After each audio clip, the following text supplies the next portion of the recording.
Comment vous avez rencontré José pour qu'il vous raconte cette histoire? Alors, c'est peut-être avec vous aussi qui êtes co-scénariste. Alors, on avait commencé, on cherchait des histoires, nous, Antoine et moi, on avait une histoire, mais on l'avait lâchée en cours de route et tout, on se disait, il faut qu'on trouve un sujet intéressant, un truc un peu bien, et on est tombé sur le chapitre 9 du livre que José avait écrit, où il racontait donc son enquête, donc, au sein du Parlement, et quand il était député, on s'est dit, tiens, ça ferait un bon film d'enquête, quoi. Et ça ferait un bon film d'enquête où les héros ne seraient pas des flics, ni des journalistes, ni des privés comme aux États-Unis. On s'est dit, tiens, les enquêteurs, c'est des parlementaires, on n'a jamais vu ça. Ça s'est mis à nous exciter un peu. On s'est dit, tiens, faire un film d'enquête avec des parlementaires, c'est bien. Et les parlementaires, en plus, ils sont souvent décriés. Donc on avait aussi un peu envie de réhabiliter la fonction de parlementaire. Et puis on se dit, tiens, c'est marrant, parce que avec quelles armes se battent les parlementaires? Avec des armes, avec des conférences de presse, des confidences aux journalistes, des commissions d'enquête. Alors on s'est dit, voilà, donc ils ont des moyens qui sont qui sont limités. Et avec ça, il y a quand même possibilité pour eux de faire leur travail de parlementaire et d'amener une enquête et de faire une enquête. Et nous, on va raconter l'histoire de cette enquête. C'est ça qui nous a... Et donc après, on s'est dit, il faut quand même qu'on rencontre José. Je vous incite à lire le livre. Parce qu'il n'y a pas que ça. C'est un des chapitres. Et là, il est en réédition, il devrait être disponible très très bientôt. Il est sorti en quelle année? 2015. Donc à la fin de mon premier mandat. Donc là, je raconte 5 ans de relations tendues avec ceux qui essayent d'imposer au Parlement européen des choses bizarres et étranges. Donc là, c'est la directive tabac avec ce qu'il y a dans le film. Hein. Mais il y a aussi une bataille avec l'Agence européenne sanitaire des aliments sur les pesticides. Il y a aussi un accord de libre-échange tendu avec le Maroc, où je suis poursuivi devant les tribunaux parce que le ministre de l'Agriculture de l'époque, qui a tenté de me soudoyer, maintenant est Premier ministre du Maroc. Donc il m'aime toujours pas, etc., etc. Donc il y a un certain nombre de choses comme ça qui sont racontées, qui sont les faits auxquels j'ai été confronté directement. C'est hold up. Oui, mais il y a plusieurs... Non, c'est marqué, c'est global. Ah oui, il y a plein de hold up, mais il y en a. Le titre, c'est au singulier. Et donc moi, quand on s'est rencontrés, puis au fur et à mesure qu'ils ont écrit le scénario, ce qui est clair, c'est que les faits tels qu'ils sont rapportés sont rigoureusement exacts. Alors il y a des choses qui ont été raccourcies, parce que forcément on est sur plusieurs années. À un moment on parle d'un rapport, en fait il y en a 2, etc. Mais enfin ça ne change rien, tous les faits sont réels, on ne peut pas être attaqué sur le fond. Hein. Par contre je ne suis pas du tout intervenu après sur la dramaturgie, sur la ligne cinématographique, ça c'était leur responsabilité, et puis c'était pas à moi de m'imposer. Mais par contre, les faits tels qu'ils sont relatés sont tous exacts, sauf un. Il y a José, qui est notre source, une de nos sources principales, et il y a aussi Jean-Marc Desfils, qui était son assistant parlementaire, qui a vraiment creusé dans cette enquête avec lui, qui était vraiment quelqu'un d'important aussi pour nous dans nos échanges, c'est nos sources, quoi. Et de Jean-Marc, on est parti pour inventer 2 personnages et donc se libérer évidemment de tout ça pour faire du cinéma, parce que c'est quand même ça qui nous intéresse. Et notre travail à nous, c'est de trouver une forme et de faire du cinéma avec tout ce travail-là. La question qui t'était posée tout à l'heure, c'est est-ce que tu t'y retrouves ou est-ce que ça ressemble un peu, même si bien sûr que c'est du cinéma. Alors, non, mais il y a plein de choses dans lesquelles je m'en trouve, parce qu'ils ont repris, parce qu'en fait, comme ils ont eu l'opportunité, et c'est la première fois que ça se passe, de pouvoir tourner au Parlement européen et à Bruxelles et à Strasbourg, le cadre est très important dans ce film. Parce que ça, c'est fondamental. C'est-à-dire qu'il y a une unité cohérente entre les personnages et le lieu où ils tournent, là.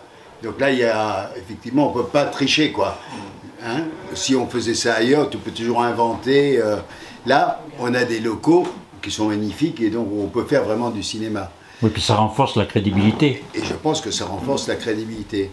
Moi, je m'y retrouve parce qu'effectivement, tout ce que j'ai vécu, c'est traduit par les acteurs, par les dialogues. Alors c'est vrai qu'il y a beaucoup de dialogues où ils nous ont entendu parler, et Jean-Marc et moi, et donc ils nous ont piqué des phrases, quoi. Hein.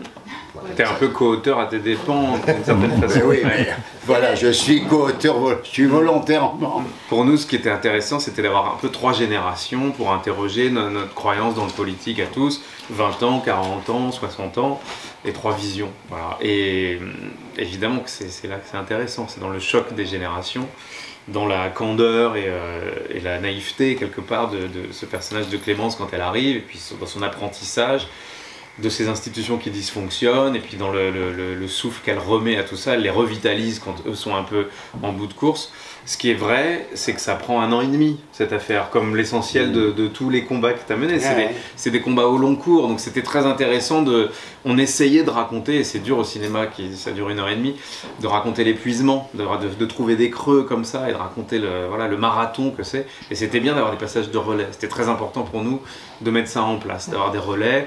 Elle va les bousculer effectivement aux 2/3 du film quand ils sont passés à autre chose, parce que parfois il faut accepter, le personnage de José dit on a perdu une bataille mais on n'a pas perdu la guerre. Mais elle, ça lui suffit pas, et puis ça lui suffit pas le droit, elle veut la justice. Ça c'était très important très tôt, donc José nous explique assez tôt que le droit c'est pas la justice. Moi ça me fait tilter et on prend note, et on a un peu construit autour de cette idée là, quoi. Moi j'avais fait un premier film qui interroger l'institution judiciaire dans ses dysfonctionnements. Là, il s'agit plutôt d'essayer de représenter l'état de droit et le principe du droit, essayer de filmer le droit avec du cinéma quand même, donc en trouvant une forme et en déplaçant plein de choses. Et c'est son parcours à elle qui raconte ça, quoi. Qu'est-ce que c'est que le droit? C'est le premier film qui s'est tourné à la fois à Bruxelles et à Strasbourg, parce que le Parlement est aux 2 endroits. Mais avant ça, il y a la série Parlement sur France Télévisions qui a un peu essuyé les plâtres du Parlement. Je ne sais pas si vous avez entendu parler de cette série, qui est une série plutôt satirique et pas du tout liée au réel, mais enfin qui se tourne au Parlement. Et ils ont fini par comprendre au bout de 3 saisons de l'intérêt de se donner à voir. Et c'est une institution qui se targue d'être transparente, contrairement à l'exécutif de la commission qui est barricadé derrière sa grande muraille, là, à laquelle on n'a pas du tout demandé l'autorisation de quoi que ce soit. On n'est pas rentré dans la commission. Et d'ailleurs, le film prend soin de rester un peu à l'extérieur de la commission. C'est-à-dire, un film un peu on tourne autour. On tourne autour, voilà, c'est le cas de le dire. Il y a une scène où on tourne autour. Donc nous, on est du côté... Notre point de vue, c'est les parlementaires, c'est le Parlement. L'institution nous a laissé entrer. Ça a été quand même un peu un travail de leur montrer patte blanche, parce que c'est pas si simple quand même, cette affaire... voilà, c'est vrai, quoi. Voilà, pendant le tournage, le fameux Giovanni Kessler a été condamné par la justice belge. Ça a fait nos affaires, mais enfin il nous avait déjà autorisé à tourner le film.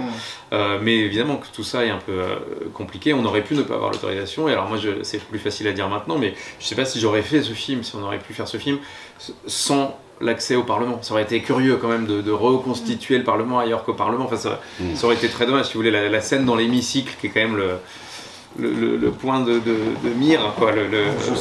Voilà, l'enjeu central, c'est ce qui se passe derrière le vote de cette directive. Ça aurait été quand même dommage de le faire je ne sais où ailleurs. Donc oui, on peut remercier l'institution d'avoir accepté l'idée du jeu de se laisser pénétrer par la fiction avec toute la liberté que ça implique, parce qu'ils n'ont aucun droit de regard et aucun contrôle sur le scénario, bien évidemment. Ils ont eu le scénario, mais ils nous auraient dit de changer quelque chose, on aurait dit non, et ils ont pas vu le film fini. Ils ont eu le scénario, ils se sont penchés sur le scénario de manière collégiale, il a fallu les convaincre. C'est un film qui raconte le dysfonctionnement des institutions, mais en même temps, ce qui raconte le travail des parlementaires et le triomphe du droit dans l'hémicycle. Donc ils ont dû voir cette partie-là du film plutôt d'un bon oeil. Voilà. Et ils ont raison, je pense, de nous laisser venir faire des films. Justement, pour parler des parlementaires, parce que c'est vrai, dans l'opinion publique, c'est vrai qu'on n'a pas toujours des images avec toutes les affaires, avec tout ce qu'il y a. Vous, je pense que là, vous rendez hommage aux parlementaires et que c'est toujours possible de combattre. Ça, je pense que c'est dans ce but-là aussi que vous avez fait le film, parce que l'utilité est vraiment là et nécessaire. En fait, on ne mesure pas à quel point c'est important la représentation, enfin si on le mesure, mais il n'y a pas assez de films, il n'y en a pas vraiment, quoi, sur ces terrains-là. Et simplement l'incarnation en protagoniste de cinéma de personnages de parlementaires, ça ouvre un champ incroyable à l'imaginaire des spectateurs et donc des électeurs. C'est-à-dire qu'il y a un grand malentendu entre l'opinion publique et les institutions européennes, il y a même une sorte de défiance, quoi. On ne veut pas regarder, et puis c'est le fameux tous pourris qu'on nous resserre et qui fait bien le beurre du Front National, du Rassemblement National, enfin de l'extrême droite. Donc oui, c'est très important. Simplement ça, c'est politique en fait pour moi. De décider, de raconter une enquête par des parlementaires dans les coulisses des institutions, de montrer les institutions comme elles fonctionnent. J'ai regardé là il y a 2 jours les auditions des enquêtes parlementaires de Bolloré et Hanouna. En fait, on est à peu près sur ces terrains-là. Tout d'un coup, dans la commission de contrôle budgétaire qui vient chatouiller un peu, ou toi, le personnage de José qui vient chatouiller le menton du directeur de l'OLAF, ça raconte ça. Voilà, c'est la démocratie est un sport de combat. Voilà, c'est ça qu'on essaie. C'est vrai que ce que je rajouterais, c'est vrai que les gens, ils ont une méconnaissance totale de ce que peut être l'Europe. Et donc ça permet aussi de comprendre. Parce que si le niveau de démocratie qu'on a au niveau européen, on l'avait au niveau national, ça serait déjà singulier, quoi. C'est-à-dire qu'on a une transparence totale, la proportionnelle fait qu'il n'y a jamais de majorité au Parlement européen, et que donc on construit texte par texte des majorités, et il n'y a pas de bloc, puisqu'il faut avoir au moins 2, 3, 4 groupes pour pouvoir faire une majorité. Ça veut dire qu'il faut construire en permanence des compromis, et ça devient très intéressant, parce que ça dit autre chose de la démocratie au quotidien. On n'est pas du tout dans un modèle blanc et noir, quel qu'il soit. Une fois ça peut vous arranger, une fois c'est une catastrophe. Donc là, il faut en permanence réaffirmer. Et puis c'est pas centralisé. Bon, déjà on siège à 2 endroits différents, il y en a qui vont dire c'est horrible, sauf que il n'y a pas de capitale de l'Europe, contrairement parfois à ce que les gens croient, c'est pas Bruxelles. Hein, il y a le Parlement, c'est Strasbourg, le Conseil, c'est Bruxelles, la justice, c'est Luxembourg, les finances, c'est Francfort, etc., etc. Donc en fait, c'est une archipel, c'est une construction qui n'existe nulle part ailleurs dans aucune confédération ou fédération, où il y a toujours un pouvoir central. L'Europe, il n'y a pas de pouvoir central. C'est quand même très singulier, quoi. Et donc c'est une institution qui est en fait un laboratoire qui avance au fur et à mesure et qui n'est pas figé. Il y a eu des conquêtes qui ont été faites au Parlement européen. Au début, le Parlement était nommé en prenant des parlementaires de chaque pays. Après, ils ont été élus. Et puis maintenant, la prochaine bataille, c'est de se dire quand est-ce qu'on va pouvoir nous-mêmes proposer des textes. Parce que là, c'est que l'exécutif qui propose des textes. Un peu comme en France. Hein. Et donc là, la conquête, ça sera le jour où le Parlement va pouvoir faire ses propres propositions de textes. Et puis c'est le seul Parlement où il y a une commission, comme l'agriculture, le transport ou autre, qui est là que pour recevoir les gens, pour gérer les conflits qui existent entre leur propre pays et les lois européennes. C'est comme ça que c'est grâce à cette commission qui s'appelle la commission des pétitions. C'est gratuit, n'importe qui peut la saisir. C'est comme ça qu'on a planté Notre-Dame-des-Landes sur un texte européen non appliqué par la France. Sur une histoire de code de l'expropriation, où quand il y a plusieurs choses qui se font en parallèle, il faut l'avoir globalement comme impact sur l'environnement et pas un rond-point, puis une piste, puis ceci et cela.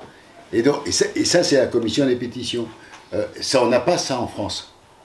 Une structure où des parlementaires disent ensuite les textes ne sont pas appliqués et la commission ensuite va vers le pays en disant vous n'avez pas appliqué le droit. Maintenant vous appliquez le droit tel qu'il doit être. Ça c'est singulier quand même. Et comme ça on peut multiplier les exemples. Mais c'est alors évidemment c'est pas parfait. Sauf que ça bouscule quand même et ça déplaît fortement aux États. Donc le Sénat, qui s'appelle le Conseil au niveau européen, parce que c'est la même chose, hein, Conseil et Sénat, il faut que vous pensiez que c'est la même chose. C'est toujours ceux qui sont un peu plus les plus réacs, quoi. Et souvent, ce sont les États qui bloquent. Très souvent, ce sont les États qui bloquent et qui font valoir soit un droit de minorité comme Orban, soit plusieurs pays qui sont dans une certaine logique et qui ne supportent pas. Et qui, évidemment, une fois qu'un texte s'impose, sont les premiers à dire que c'est la faute de Bruxelles. Comme pour la PAC, actuellement, que tout le monde veut redétricoter. Mais ce sont les États qui demandent ça. C'est très compliqué, parce que la justice, c'est toujours un rapport de force. Par contre, la conquête des droits, c'est autre chose. Alors, c'est pas parce qu'on conquiert des droits que forcément ils sont appliqués. Sinon, ça fait belle lurette depuis 200 ans avec la déclaration des droits de l'homme, enfin des humains, on va dire maintenant. Et donc, effectivement, c'est pas parce que le droit est déclaré qu'il s'applique. Et un des exemples que j'aime bien, c'est dans la devise française, c'est quand, grâce aux combats qui ont été menés dans la vallée de la Roya, Cédric Héroux fait reconnaître le fond de la fraternité de la devise de la France. Et le droit, et donc la fraternité devient un droit grâce au combat de Cédric Héroux dans la vallée de la Roya. Alors juste pour revenir sur les personnages de stagiaires, effectivement la stagiaire, elle est à la fois une stagiaire que j'ai eue aussi, parce que ça on en a parlé, à qui, parce qu'on ne savait pas que c'est compliqué quand on a des jeunes stagiaires qui arrivent, qu'est-ce qu'ils vont faire? Donc on lui avait donné un rapport qui était à l'étude, un peu soporifique, insupportable, tellement c'était abominable ce qu'il y avait dedans, et on lui avait demandé de faire une synthèse. Et le lendemain, elle nous fait une synthèse à la hache. Donc et c'était très bien, quoi. Et donc elle avait cassé complètement ce rapport en disant que c'était abominable, nul et les propositions inacceptables. Donc c'était bien, elle avait 19 ans, quoi. Et mon assistante, parce que quand on est au Parlement européen, on a 2 assistants européens, donc qui siègent et qui sont là en permanence à Bruxelles et à Strasbourg. Et à l'époque, c'était par territoires régionaux, puisqu'on était élu par région à l'époque, pas comme c'est aujourd'hui. Et moi, j'avais une assistance locale, qui habitait à 3-4 km de chez moi. Et quand elle a commencé avec moi, elle n'avait pas 30 ans, quoi. Et il y a des scènes dans le film qui sont son arrivée au Parlement européen. Avec un gros sac à dos. Avec son sac à dos, ouais. Quand elle arrive au Parlement, je lui dis, mais tu vas prendre, tu veux escalader la face nord du Parlement, là? Tu viens quoi, là? Elle a ses chaussures de montagne et son sac à dos. Et donc c'est vrai qu'il y a un petit peu aussi un mélange des deux. Moi je retrouve, voilà, dans le personnage de la stagiaire, parce qu'elle était aussi d'une autre génération. Moi je l'avais connue toute jeune à la fac, avant qu'elle travaille avec moi. Elle était une des responsables des faucheurs volontaires à Toulouse. Ouais, donc là, elle était pleine de fous, quoi. Et là, on n'avait pas intérêt de mollir. Nous, on l'a jamais rencontré. Moi, et Anne, tu l'as jamais vu. J'ai l'impression que notre travail est à peu près fini quand moi-même, je ne sais plus défaire le vrai du faux. Et c'est toujours intéressant d'avoir la perspective. Mais par exemple, la scène où il y a la commission du contrôle budgétaire qui interroge Kessler, et où je viens m'asseoir devant lui pour le narguer, ça c'est réel, ça c'est pas inventé, ça. Et je l'ai fait craquer, quoi, comme ça. À la fin, bon, ça c'est pas dans le film, parce qu'on n'allait pas encore en surajouter, mais il voulait me casser la gueule. Ce sont ses assistants qui l'ont retenu, quoi. Quand vous avez rencontré Bouli Laniers pour la première fois, comment ça s'est passé? De quoi vous avez parlé? Ah ben ça s'est très bien passé, parce que c'était à la maison. Donc Antoine l'a amené à la maison passer un week-end. Et donc on est resté 2-3 jours, donc moi j'habite dans un petit hameau, hein, on est que 14-15 habitants, quoi, dans le hameau. Et ben, donc il a vécu avec nous, et puis on s'est baladé, et puis voilà, je lui ai montré des endroits de chez nous, les paysages. Puis après, ben, on a rentré le bois parce qu'il fallait bien aussi allumer la cheminée, et puis ceci et cela, quoi. Et puis tu lui as montré, tu lui as fait une démo de ta tronçonneuse électrique. Et est-ce que les films américains dans ce système-là d'enquête, justement, vous ont inspiré? Est-ce qu'il y en a qui vous ont inspiré? Bah, votre question vient du fait qu'il n'y en a peut-être pas assez en France. C'est-à-dire que les Américains font ça depuis très longtemps, y compris d'aller dans les coulisses de Washington, etc. On a l'habitude de ça, et effectivement, chez nous, on le fait pas trop. Donc oui, moi je suis d'une génération nourrie par le cinéma américain, divers et variés, on l'est. Donc oui, l'idée, vraiment le projet, c'était un film qui assume d'avancer sur ses dialogues, c'est-à-dire vraiment une intrigue. Pour vous le résumer, c'est des gens qui parlent vite dans des couloirs, quoi. C'est ça qu'on voulait faire dans les institutions européennes. Et alors après, il y a un truc qui est peut-être aussi, qui est singulier, c'est que souvent quand on incarne le pouvoir dans le cinéma et notamment en France, il y a une facilité fascination pour les intrigues de palais et pour l'exercice du pouvoir, c'est-à-dire pour la figure du pouvoir. Et moi, ça m'intéresse pas. Nous, on est du côté plutôt du contre-pouvoir, c'est-à-dire les parlementaires à qui l'exécutif doit rendre des comptes. Voilà, c'est une autre forme du pouvoir, mais moi, ce qui m'intéresse dans la figure de José aussi, c'est ça. C'est l'incarnation du contre-pouvoir. Et ça, c'est un peu différent du paysage et de l'imaginaire du film politique. Voilà, j'ai l'impression. Et oui, les films américains, il y en a plein, on va pas tous les citer, mais oui, c'est... Sur les années 70, quoi, les figures de anti-héros. Pas couleur, par exemple, voilà, ouais. Là, c'est le summum, mais ouais.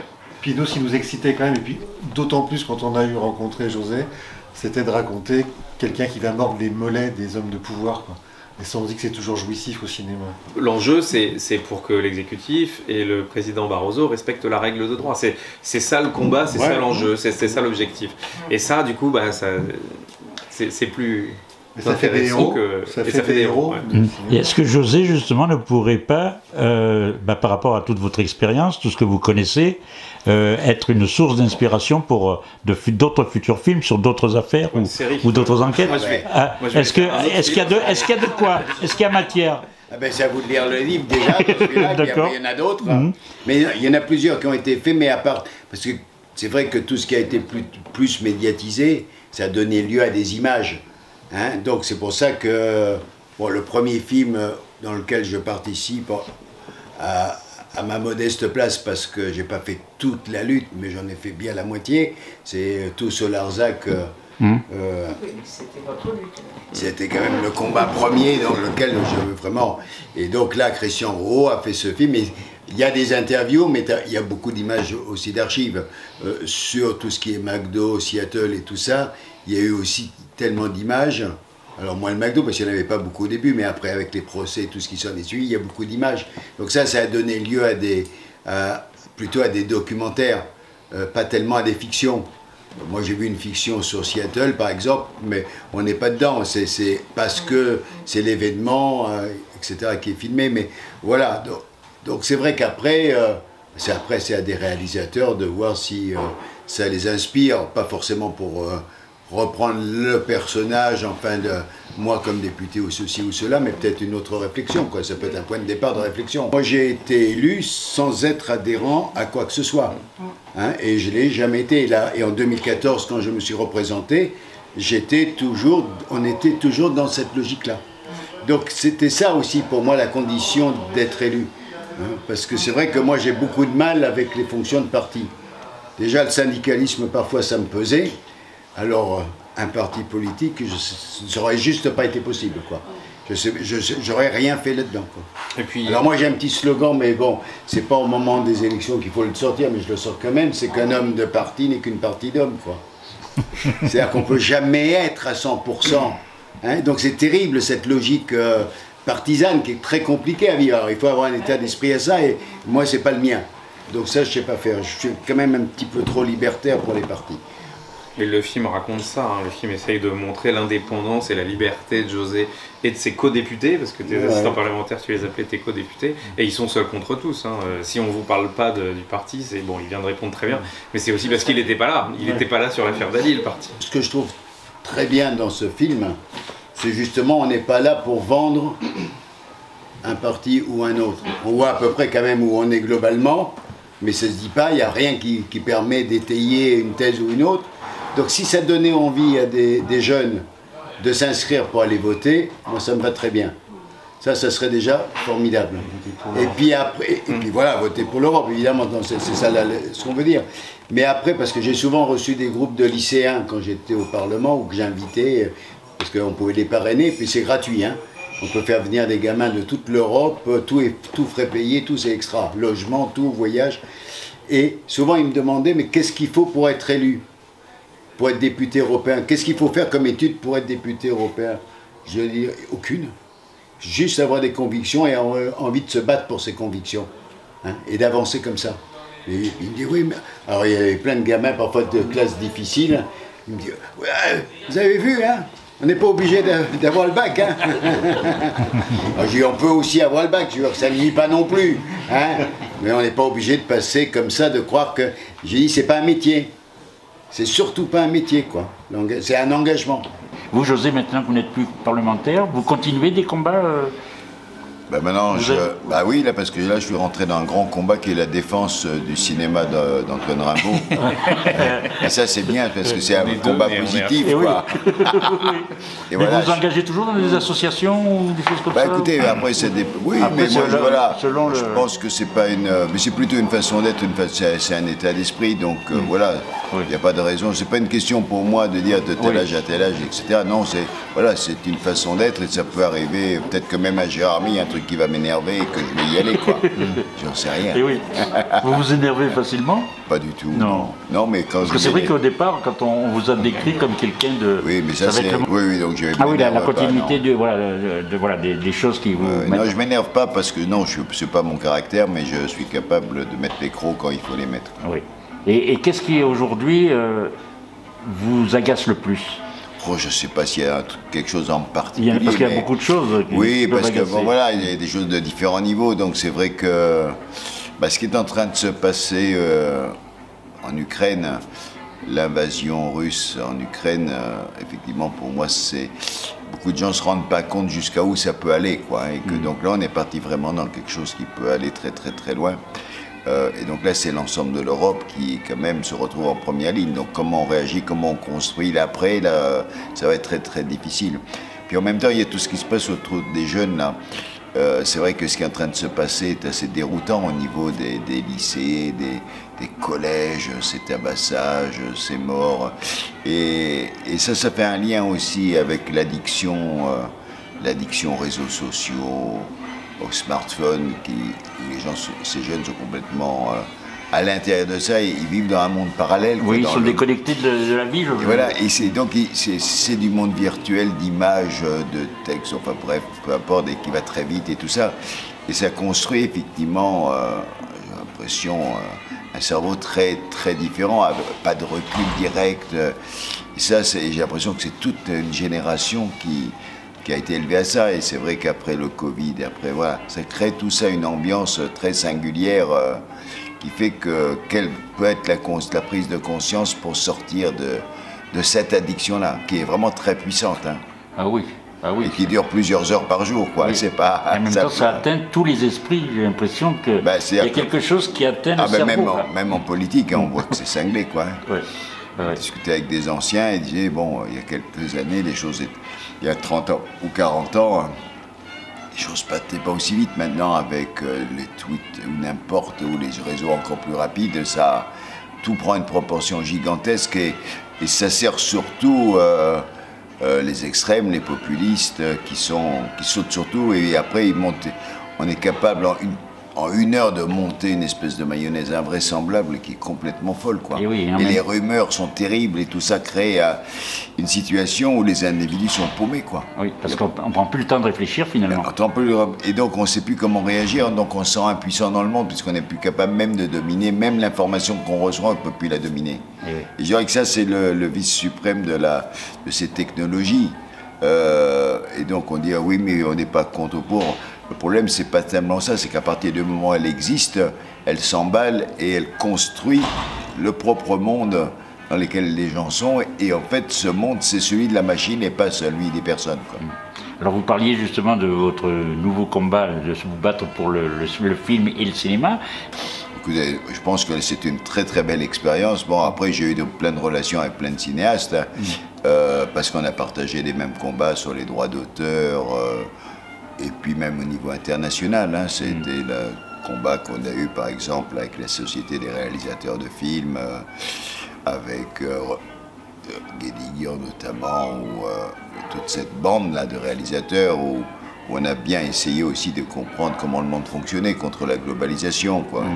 C'est Robert Guédiguian qui avait sorti cette phrase géniale qui disait que la révolution, ça sera le jour où les paysans démonteront les multiplexes et les cinéastes les McDo. Donc voilà, voilà, donc il y a aussi ça, on a toutes ces relations-là qu'on a tissées depuis plus de 20 ans, 25 ans, peut-être même plus, quoi. Oui, donc vous étiez déjà dans le monde du cinéma. Mais effectivement, parce que sur cette question c'est très rigolo entre le droit d'auteur. Le droit d'auteur, c'est pas des brevets, c'est autre chose. C'est une création artistique, c'est quelque chose de vivant. Et donc, il faut effectivement maintenir ça face à des gigantesques plateformes qui broient là aussi. Et on le voit aussi, ce que devient le cinéma, malheureusement. Oui. Mais en même temps, comment il échappe aux créateurs et aux spectateurs, et qu'en fait, c'est plus de...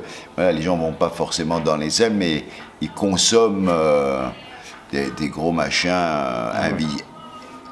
insupportables à regarder. Ah oui, j'allais le dire, mais qui sont irregardables. irregardables, mais c'est ça la réalité aussi aujourd'hui du monde dans lequel on est, qui va assez bien avec ces machines à broyer les cerveaux, quoi. Donc ça contribue aussi à broyer les cerveaux. Il y a une chose dont on n'a pas parlé en Avignon, c'est le tabac. Il y a des tabacs de substitution qui essayent d'être mis en place, vous le montrez dans le film. Et donc moi j'aimerais savoir si tout ça, bon, on sait que l'histoire est vraie, mais si tout ça, si les noms sont les mêmes sur ce qui a été utilisé. Oui, tous les noms, on les a gardés. On parle de Philip Morris, on parle du snus. On n'a pas touché ça. Voilà. Donc effectivement, tout ce qu'on apprend sur l'industrie du tabac, le lobby du tabac, leur manigance et leur sale coup, tout ça est vrai. Et sur les dangers de lobby de tabac, encore aujourd'hui, même si le film raconte comme ça une victoire, une petite victoire qui en amène d'autres, le danger est bien réel, ils sont toujours là, évidemment. Et puis ils sont en train d'inventer maintenant qu'ils sont forcés de constater que les fumeurs vont baisser, que tout le monde sait que c'est un poison qui vous tue. Donc ils cherchent effectivement des produits de substitution. Philip Morris a racheté l'intégralité des brevets des cigarettes électroniques. Ils ont racheté pour 16 milliards d'euros le snus qui commence à vendre sur le marché américain et ça marche très très bien. Ils vont probablement essayer de libéraliser ce produit sur le marché européen. C'est 500 millions de consommateurs potentiels. Donc ils sont très armés, déterminés à ne pas perdre d'argent, enfin plutôt à continuer à gagner. Et il faut continuer les bagarres. Mais ça fait autant de mal, non, finalement, tous ces produits de substitution? Il n'y a pas le recul encore, mais... Il commence à y avoir du recul sur les... Vous avez enquêté aussi là-dessus? Ça, il y a des documents et avec les associations de lutte anti-tabac, ils sont tout à fait bien formés. Les cigarettes électroniques, il y a quand même de la nicotine, hein, donc c'est pas les mêmes façons d'attaquer, mais les gestes restent, donc les gens restent captifs de la même manière. Et avec le snus, on voit que c'est quelque chose qui intéresse même les sportifs. Hein, parce que ça fait un shoot de nicotine et donc très curieusement les sportifs s'adonnent à ça et c'est pas dans les règlements antidopage. Hein, donc à partir du moment où ça y est pas, ça peut être un très bon produit de substitution. Donc on voit ça à la fois dans des sports individuels et dans des sports collectifs, notamment comme le football. Et effectivement on voit que ça fait de l'image pour les compagnies. Mais ces compagnies, en même temps, continuent à développer.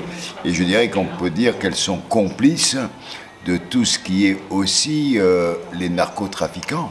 Parce qu'ils ont besoin l'un de l'autre pour les réseaux de distribution, quoi. Et donc là, on voit que la pieuvre est énorme, quoi. Hein. Oui, c'était un vaste sujet. Donc on se retrouve effectivement sur un système qui, effectivement, gangrène la planète entière. Et vous pensez qu'à part des combats comme vous avez menés avec votre équipe, vous pensez qu'il va falloir continuer et accentuer peut-être les choses ou pas? Je dirais que c'est sans fin. Oui.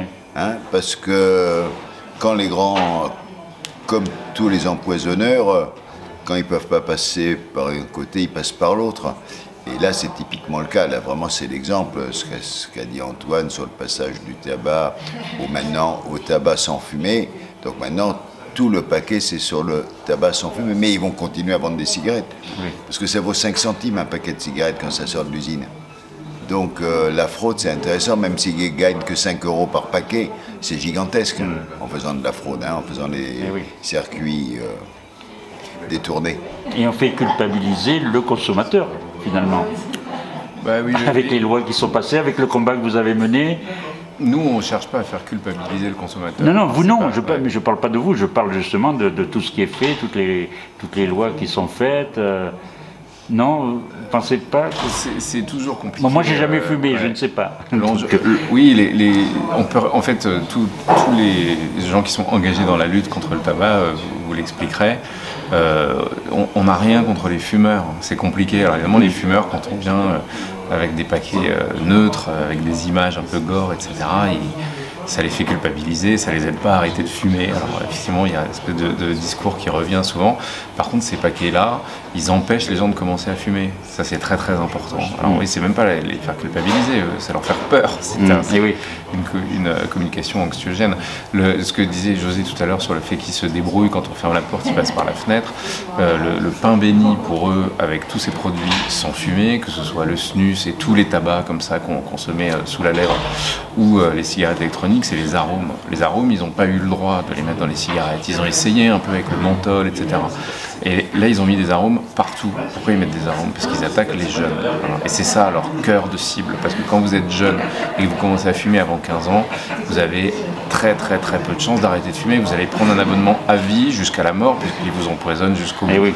Donc c'est pour eux que sont faites ces politiques de santé. C'est pas tant pour faire culpabiliser les fumeurs qui auront du mal à arrêter de fumer quoi qu'il arrive, que pour empêcher les générations futures de se mettre à fumer. C'est ça le cœur de ces... Du combat. Voilà, du combat.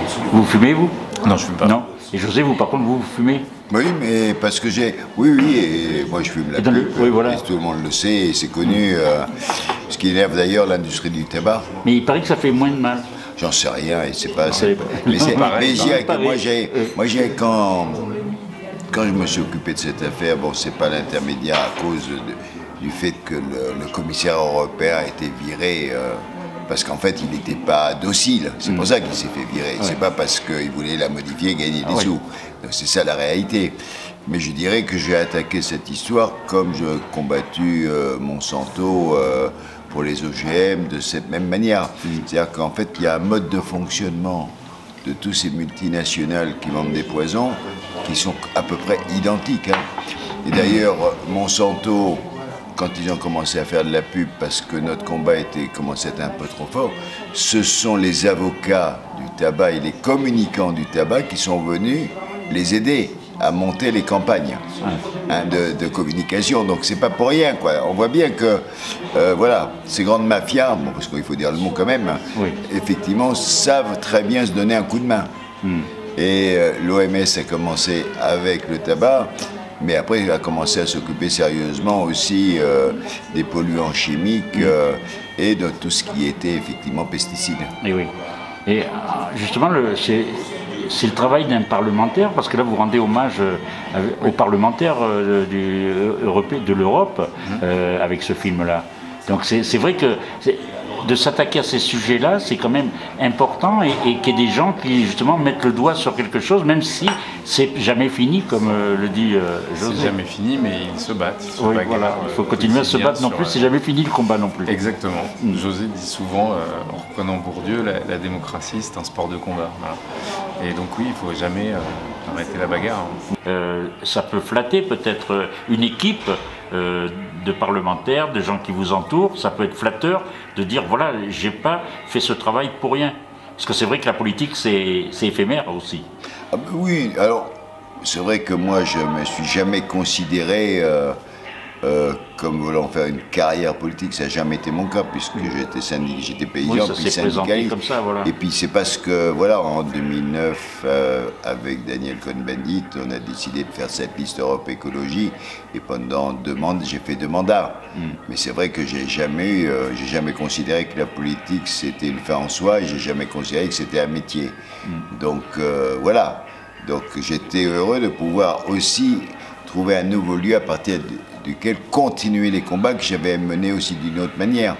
Et ça, c'est intéressant, de pouvoir envisager tous les lieux à partir duquel on peut agir. Comment justement, le regard que vous portez sur les politiques, est-ce qu'il a changé ou est-ce que vous avez un regard particulier?